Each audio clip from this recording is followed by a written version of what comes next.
So, friends, I'm really grateful to Professor Saxena for accepting our persistent demand to find some time on his way from Jamshedpur to Ranchi Airport and come to our institute. And we pressed him very hard because he has been a master of transformation, the kind of transformation that we see in our institution. And I will not steal his thunder. I think it's best that he expresses what he accomplished both at Georgia Tech, under what circumstances, what were the initial conditions, what you had to do. Right?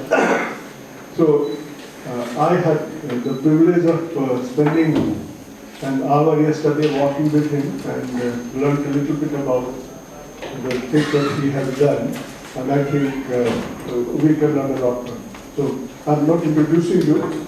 It's best that you introduce yourself, but I should mention that he did his BTech from IIT Kanpur in mechanical engineering, and this was when IIT Kanpur was number one among all the IITs. There was, I think, no doubt about it then. Of course, IIT Kanpur is not what it used to be after Professor Saxena left. So, he did his BTech from there. I don't know where you did your PhD. At Cincinnati. At Cincinnati, right. So he went to USA. Those a lot of people from IITs, right, including one like me. Those who did well, they went for higher studies to USA, right. So he did his PhD at UC Cincinnati. When you joined Georgia Tech. Actually, I would say something. Okay. So I think from here onwards, he will introduce himself in whatever detail he chooses. But he was at Georgia Tech, right? And he was their head of Department of Material Science with the mandate of bringing that department, which was a laggard among other departments in engineering school, right, up to the par. And then he had a very daunting task of transforming the University of Arkansas, right, which is supposed to be in the hillbilly country in USA, right, and bringing it to recognized engineering school in USA. So over to Professor Saxena, right, and you're most welcome. I think this will work. Well, good afternoon, everybody.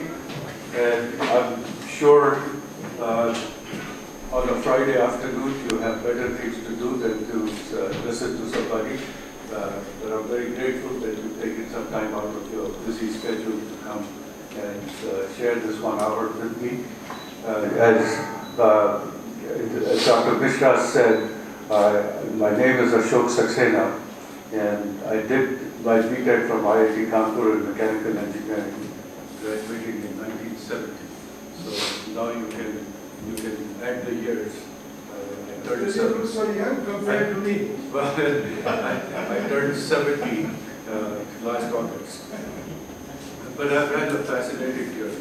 I finished my PhD in about 3.5 years, master's and PhD. Made a change from mechanical engineering to material science and metallurgical engineering. And then I joined Westinghouse Research Labs in Pittsburgh for about 10 years. And was doing industrial research. But that was a very fundamental research lab. That was a corporate research lab. So we had opportunity to do fundamental engineering research also. And then I was attending a conference in Los Angeles, giving a keynote lecture, and the department head of Georgia Institute of Technology was sitting among the crowd, and he came up to me and he said, would you consider coming to Georgia Tech? And I was 35 years old. I said, well, it won't be that easy for me to move, but what do you have in mind? He said, anything you want. So I joined Georgia Tech as a full pleasure. Did not have to go through the grunt. And they gave me some grants to get me started. And the reason I'm telling you this is basically, how U.S. management sets people up for success.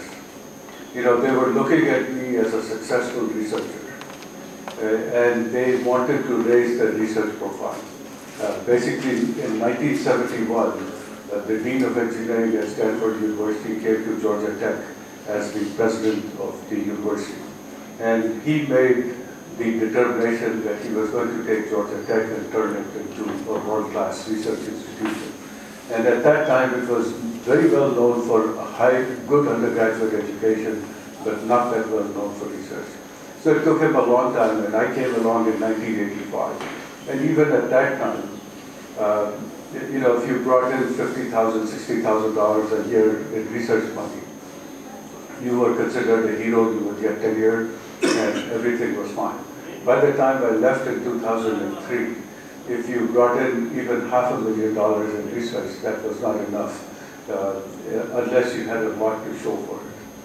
So this is the transformation that we went through. And just to give you a little more detail of what Dr. Mesra was talking about. Material science and engineering at Georgia Tech was a small department. It had good people, good research and everything, but it was not ranked highly among the other material science and engineering department. In fact, we were ranked somewhere about 30. And but in 1992, by 1992, most of the major departments were already in the top 10.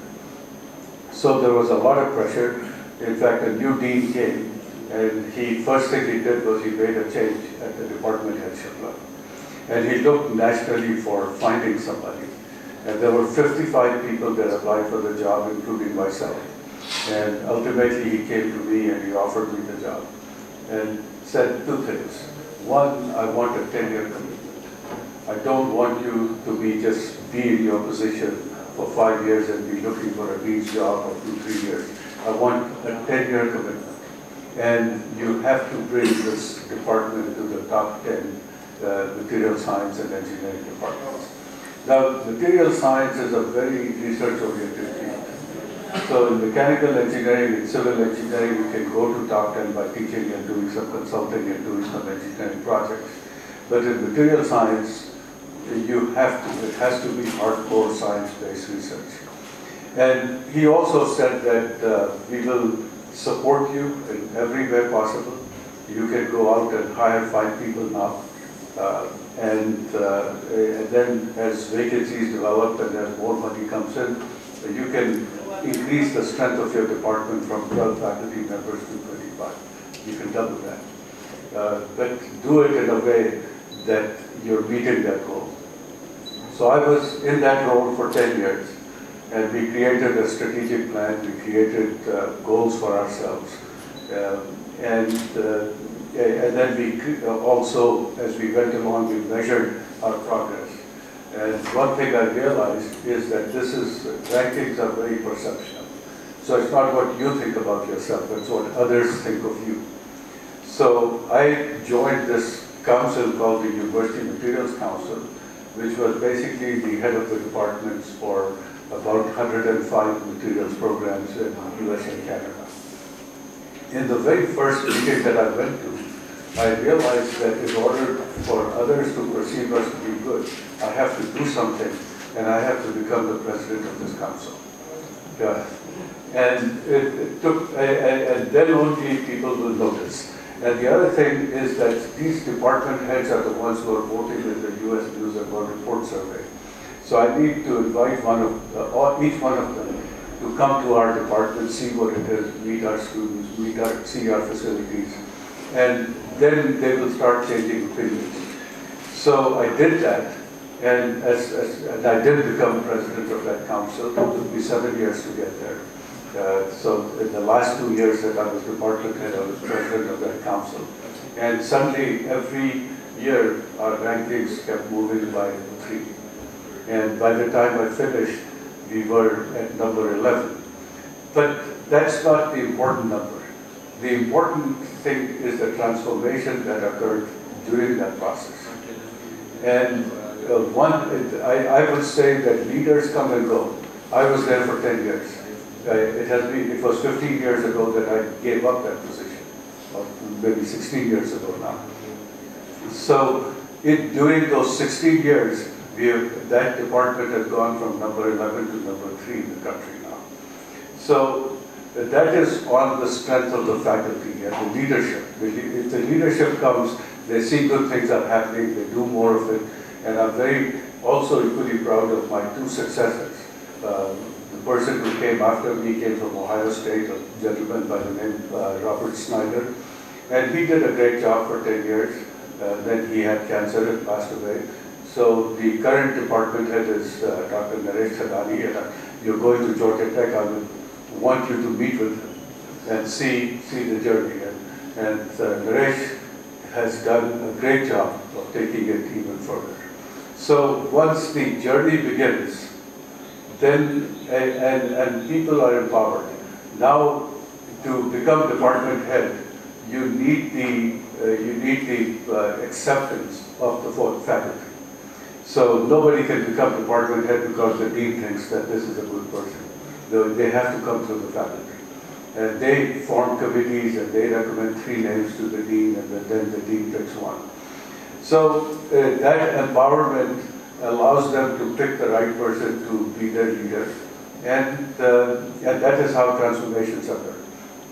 So after my time at Georgia Tech, 10 years, my dean who hired me at Georgia Tech as a department head went to University of Arkansas to become the chancellor of the university. And there he was lucky enough to convince Sam Walton's family. Sam Walton was the starter of Walmart, and they're the owners of Walmart. They have headquarters in the same area that we live in. And so Jim Walton was his son, and he said that he gave him a gift of $350 million cash, and said that, here's the money, I want you to become world class. I want you to take this university and make it world class. And as soon as he got the gift, he made a phone call to me and said, I'm going to make a change in the engineering dean's office, and I want you to consider coming to Arkansas. And also said that, look, I came to Arkansas because that is my home state. And so I have an affiliation for a reason to be here. And I know that you have no such reasons. But we will support you. We would love it if you would come here. He got Jim Walton to personally get involved in recruiting me. And that is how I left a very good position at Georgia Tech and went to University of Arkansas, which was, Georgia Tech was ranked, the engineering program was ranked in the top 5, top 4. The University of Arkansas was about 140. Okay, so, and I remember a conversation during my interview where a faculty member looked at my resume, and I gave a presentation, and this person said that, look, I want to ask you one thing. Why do you want to be our dean?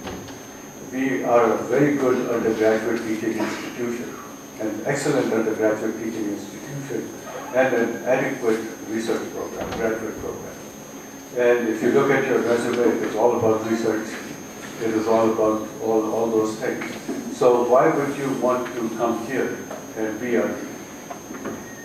And my answer to him was that, look, I'm not going to argue that you have an excellent undergraduate program. You may very well have that. But tell me one thing, where are you ranked? And he started shifting in his seat, and he said, I don't know. I said, I bet if you were ranked high, you would know. Somebody who's a topper knows that they are a topper, right? So, and then I said that you tell me where a good graduate program is, and I will tell you where a good undergraduate program is. Those two go like hand in glove. Research is part of undergraduate education. Without research, you cannot have a top quality undergraduate program. So if you have very highly ranked research program, you will have a highly ranked undergraduate program. That is as simple as that. And that is why I'm here. And if that is not your goal, to increase the research program, you should perhaps go hire someone else to be your team. So after that, when they hired me, I knew that I had the mandate to make the changes. And I remember a conversation with the chancellor of the university at one time. I had two CVs from very, very highly ranked institutions, two faculty members. And I went to him, I said, well, if I had the resources, I think I can hire these people. And he looked at it and he agreed that these were very highly qualified people. So he asked me, what is it going to take? And I said, well, it's going to take $9 million to duplicate their facilities that they have at Penn State. And then, of course, we have the salary money and other things too. And his salary was very high. So when I told him what the salary was, he says, nobody in this university, no faculty member make that kind of money. I said, well, that's one way to look at it. Another way to look at it is that what Penn State thinks of it. You know, the fact that they're paying him the salary means that they have a very high opinion of him. So that is, and then there was complete silence, and after that he broke the silence and said, well, no risk, no gain. So he made a phone call to Jim Walton right there in my presence and said, we have this opportunity. So Jim Walton listened to us, and in the end he said, well, if you and Dean Saxena think that this is a good investment of our money, then we will support it. And that was it. And the two people came, they built a lot of research infrastructure, raised the level of the entire department and the college. And that made a huge difference. So we were able to, in my 9 years that I was dean, I was able to make at least 35 of such offers to people. So, and when I first joined, there were 100 faculty members. And during the 9 years, we hired 65. And the strength of the faculty only went up from 100 to 110. So 45 were replacement positions. And what happens is you have to do one at a time. Whenever you hire somebody, you have some expectations and you do not lower your standards. You always, and it becomes easier with time. Because with time, if people come in and say, look, if this university is good enough for such and such, then it is good enough for me. So they want to come there. And immediately you might have a hard time recruiting people.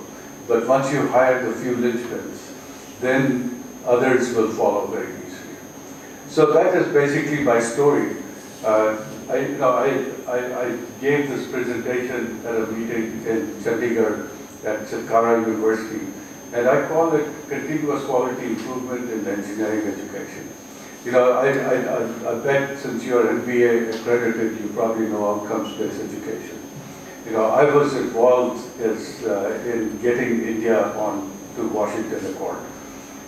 In fact, I served 2 years as the Vice Chancellor of the Rhodes University between my deanship at University of Arkansas and going back and becoming the Vice Chancellor there.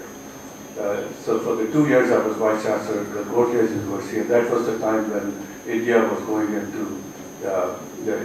going for this Washington Accord. And I was serving on the board of Ecad at that time, so I knew a lot about outcome-based education. What I've noticed here in the last 6 years or so that I've been watching OBE take groups in India, that at the course level people understand that you're teaching a course, let's say in thermodynamics. You know Bloom's taxonomy, you know what the course outcomes are, you know how to measure the course outcomes, although the measurement part is not clear. But the point that I wanted to make this time, I come every year on behalf of the Indo-US Collaborative on Engineering Education, and there are 15 of us who come every year and visit at least 2-3 institutions. Next year, CM. Next year, You will come this year, sometime later? Not this year, it will be next January. But I think one of the things I want you to do is to join this IUCE. You have to pay $1,000 a year in membership fee. but you get access to a lot of webinars, you get access to a lot of faculty development programs. And an institution like this should be both ways. You should be giving some things, because there are a lot of institutions in India that don't have even close to what you have here.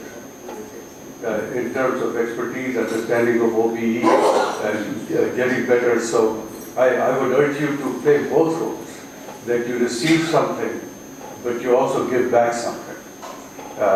And certainly, if you're interested in holding one of these meetings within the, I wouldn't say next year is already taken, but the year after that is open.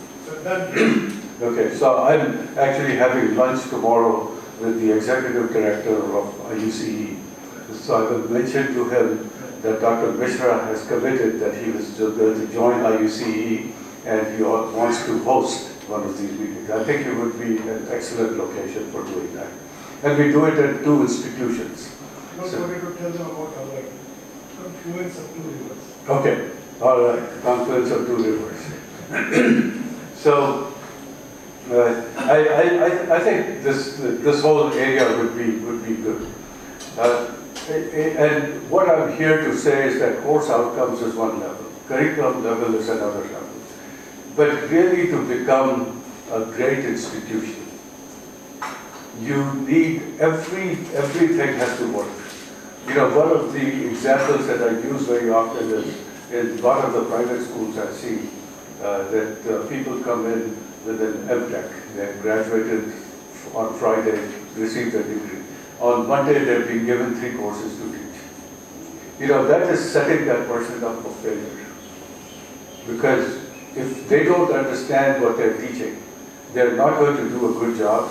And the students are very perceptive. The students know, keep on naya, you know, who's a recruit and who's a fresher. And once you lose the respect of students, you will never gain it back. I saw that going through the high school system here. You know, I went to a government college in Allahabad for my high school in intermediate. And I know very well how we used to treat our teachers. There were some that we treated with great respect, and some we treated with, you know, basically kilwara. So when you put somebody into that position where they will fail, you're not doing anybody a favor. So our system basically is when we hire somebody, we don't give them more than 1 course to teach in a semester. And a lot of times we have them repeat those courses several times until they are well grounded. And the entire focus is on develop a research program. We give them money, we give them labs, we ask them to, we give them help in writing proposals so they can get outside money. And then at the end of 5 years, we said, oh, we have made a big investment in you. We want to see what you've done. And if you haven't done well, then you don't get tenure. If you've done very well, we will give you all kinds of incentives to continue to stay. So setting people up for success is the mantra that I want to leave here. That, you know, as teachers, you know that you can take a difficult course like mechanics of materials or thermodynamics or fluid mechanics. You know, I'm talking like a mechanical engineer. You can make the question paper so hard that everybody will fail. Or you can make it so easy that everybody will get good marks. Neither of those 2 extremes are good. You're not doing anybody a favor by doing that. So knowing your students is number 1. What are their capabilities? I bet if you go into a classroom, after 2 or 3 classes, you can ask a question and you know which student will know the answer and which student doesn't know the answer, just from the expressions they use.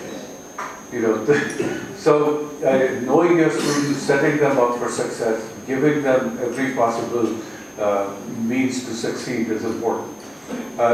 Like we come, our university is in a rural area in Arkansas. So a lot of the students that come to us are from our first generation college students. Nobody in their family before them has ever been to a university. So if they get it, they come from small towns, come to Fayetteville, Arkansas, which is a big town, come to a university, which is huge, they get lost. They're struggling to find their identity. And a lot of times when they call home, the mother and father are saying, oh, you don't need to go to college, why don't you come and get a job here? And so we are very aware of what the needs of our students are.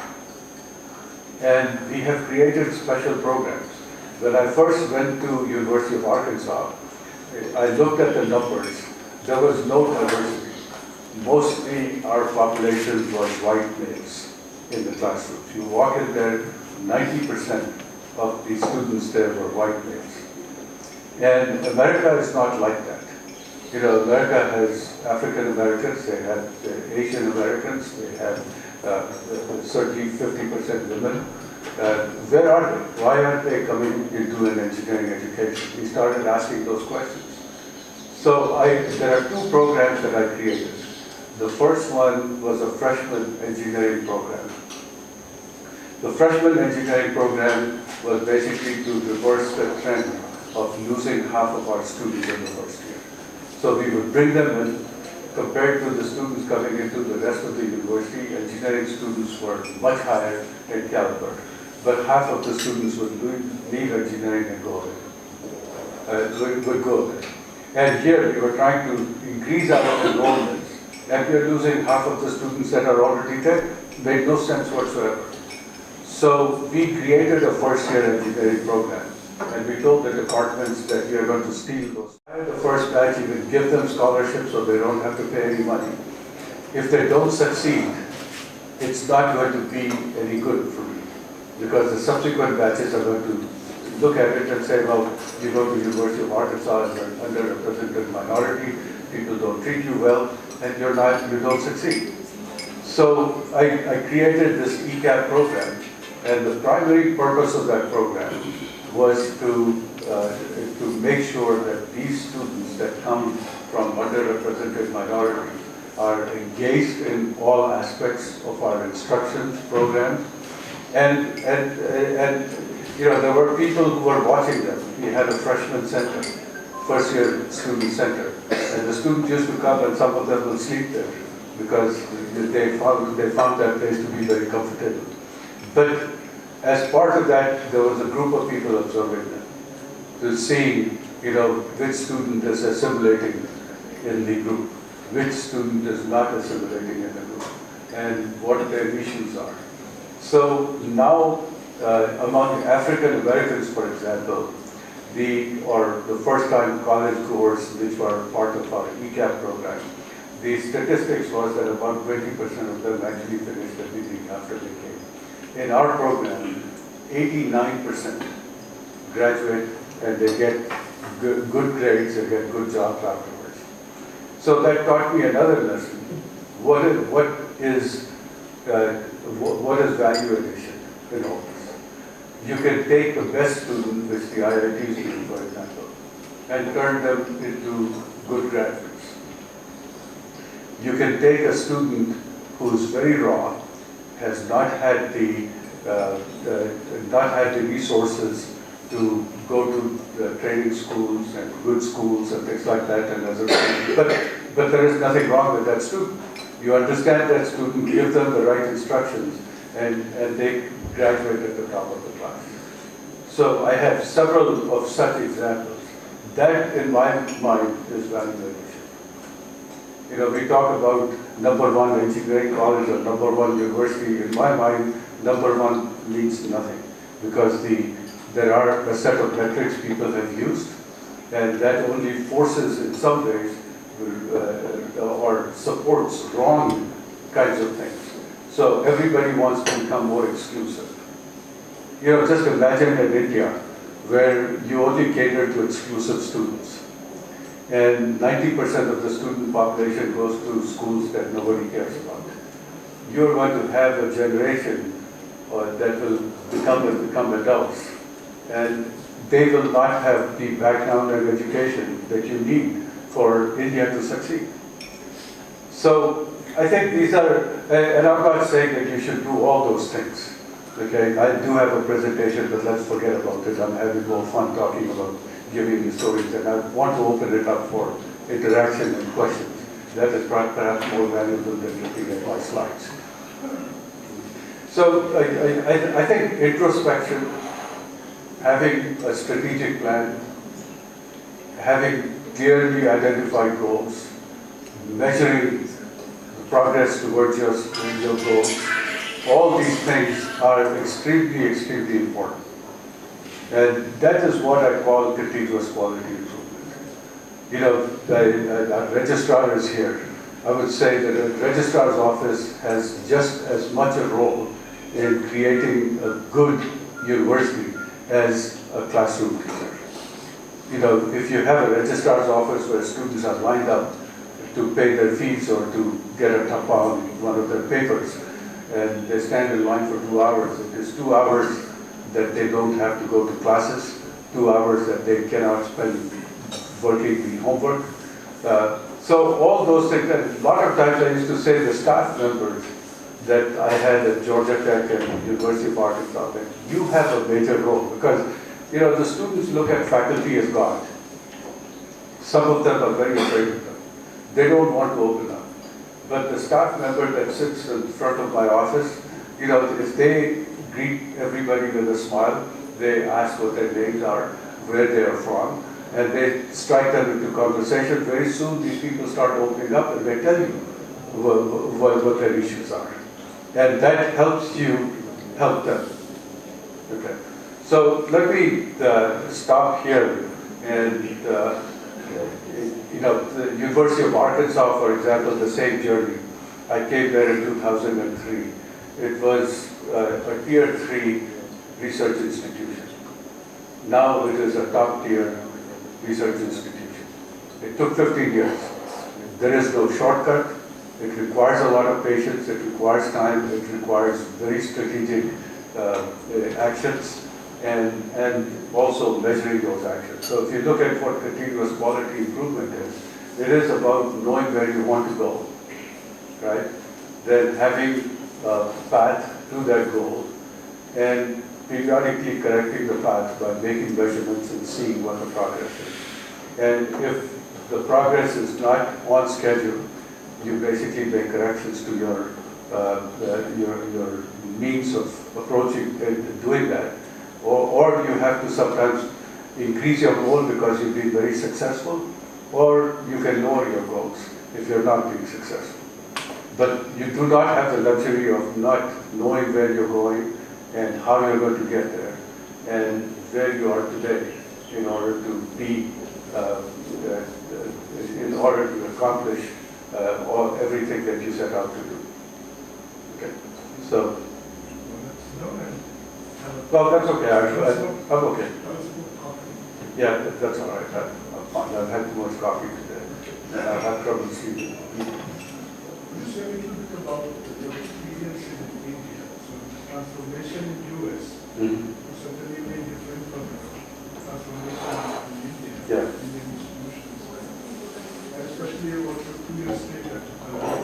Yes, I would say the experience with Concordia was a mixed bag. When I first talked to them, in fact, I was approached by MHRD to come to India as the director of IIT Delhi. And I will tell you what the process was, because you are going to get a laugh. Suddenly I opened my email. I have this email from the secretary of MHRD saying that your name has been presented by a panel to take over as the director of IIT Delhi. You are requested to come in the next 2 weeks, come to Delhi and be ready to meet the minister of MHRD and be ready to take charge. So first I thought it was a hoax, because nobody has approached me, nobody has asked for my CV, and apparently then I thought about it, and I knew Sanjay Dhande, who was IIT Kanpur director, and I knew Anand Krishnan, who was the chairman of the board. So I thought perhaps these friends of mine have been involved in the process. So I called the number that they asked me, and Ashok who was the secretary of MHRD, he answered the phone. And first thing I asked him, what is this? Why, I have not consented to my name being considered. Nobody has asked me. And he said, well, this is how it is in India, because if we let people know what the names are, then we start getting a lot of phone calls and a lot of politics happens. So we keep it quiet until we are ready to do that. And one thing, if you come here, come prepared. We will ask you to sign the acceptance letter and basically take charge. And I said, well, I'm a dean in a college where I worked for 9 years.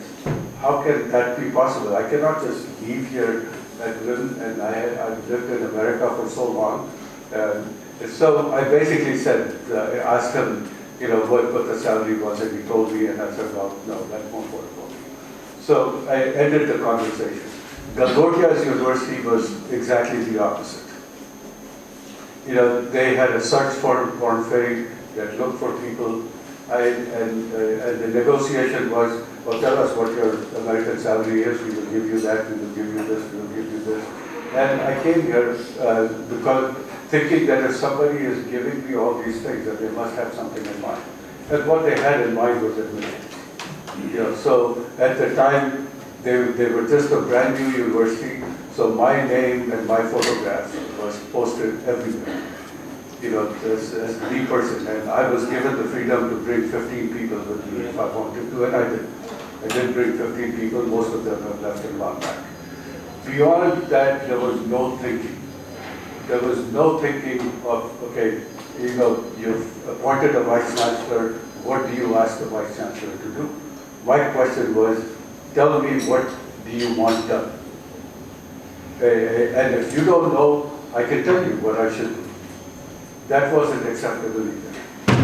So I'm using that example, but I would say that 99% of the private institutions are exactly in that mode.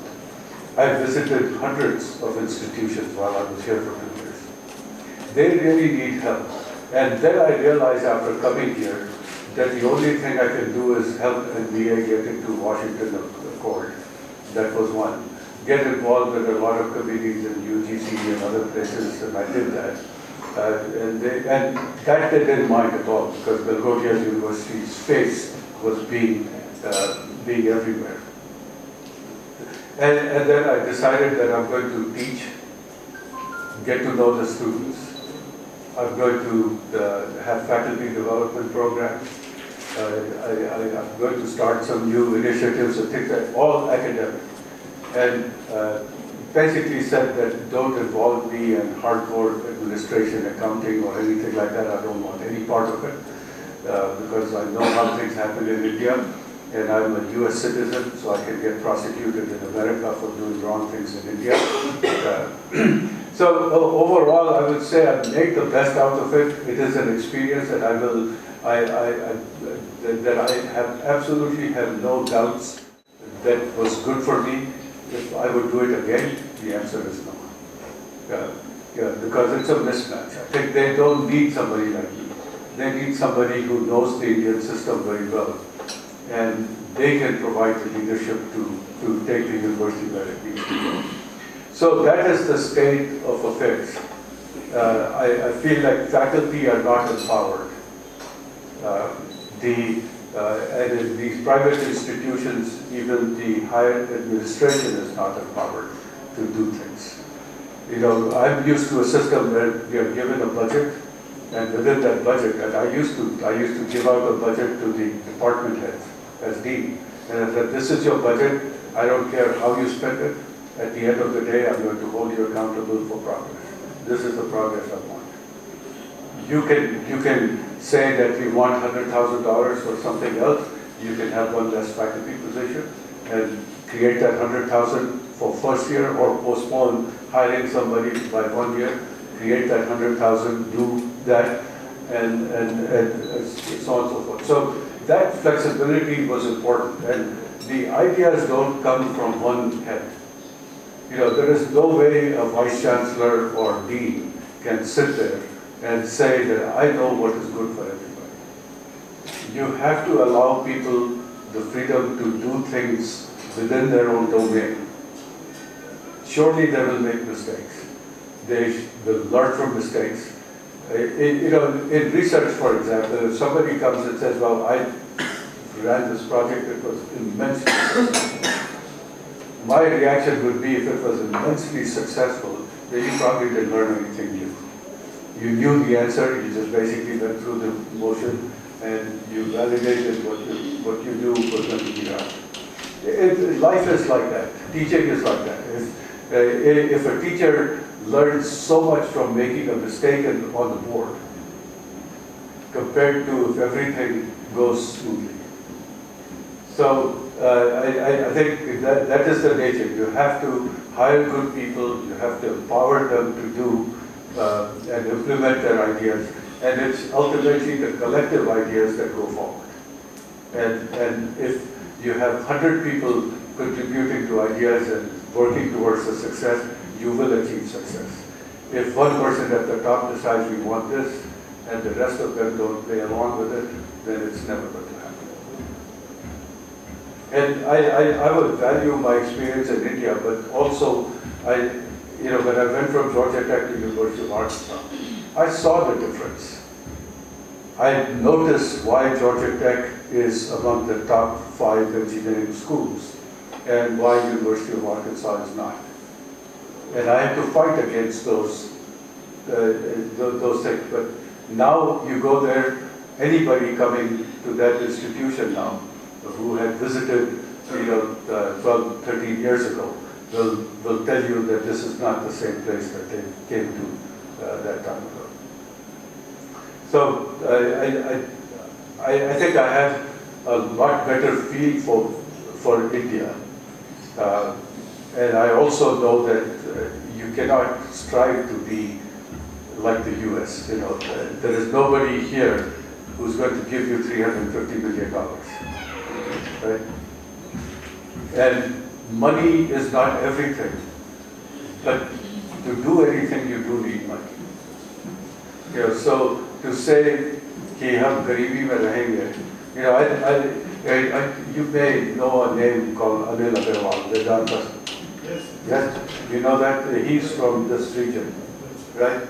So he wanted to start this university, Vedanta University, and I was his top pick to actually become the vice chancellor of that university.